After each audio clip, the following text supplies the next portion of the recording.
I take the point that these could be abused. That's always been a could. That's always been a possibility in the discussion of the last year. The fact that a single individual can walk away with a massive material, as Mr. Snowden did, doesn't mean that a single individual inside NSA can effect the repeated activities that are necessary to essentially violate these rules. Right? There's two-person control, there's oversight, there's accountability.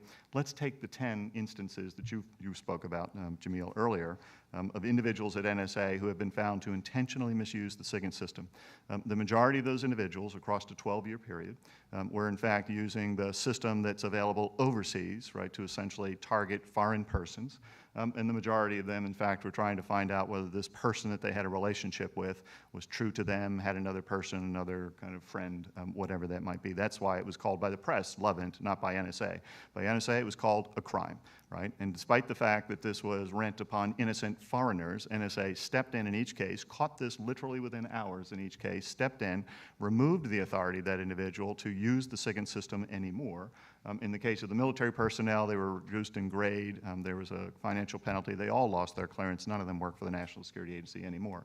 That's a big, big deal. But compare that against the tens of thousands of analysts who similarly had an opportunity to do something wrong. A, the 10 who did were caught. They were caught quickly. They were dealt with severely, even though it was innocent foreigners who were at prey.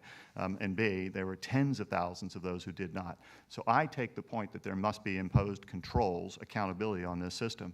I would say that that's actually worked quite well for us over the last dozen years and across my 25 years.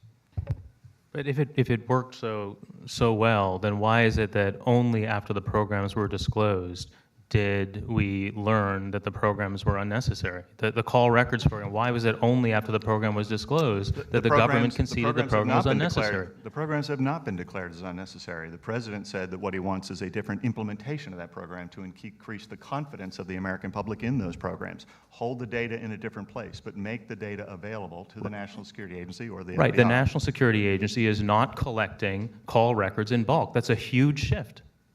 It's a huge difference in implementation, but at the end of the day, that data is still available. It is still queryable by the National Security Agency through different means that essentially affects greater confidence that it won't be abused in the future.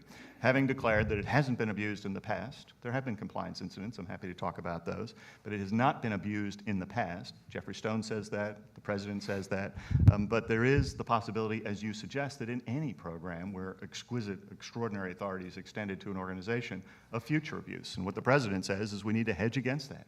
We should never allow a temptation, however great in the future, to allow us to make that mistake. And so what the President has said is, I want a different implementation that gives me greater confidence for the same program.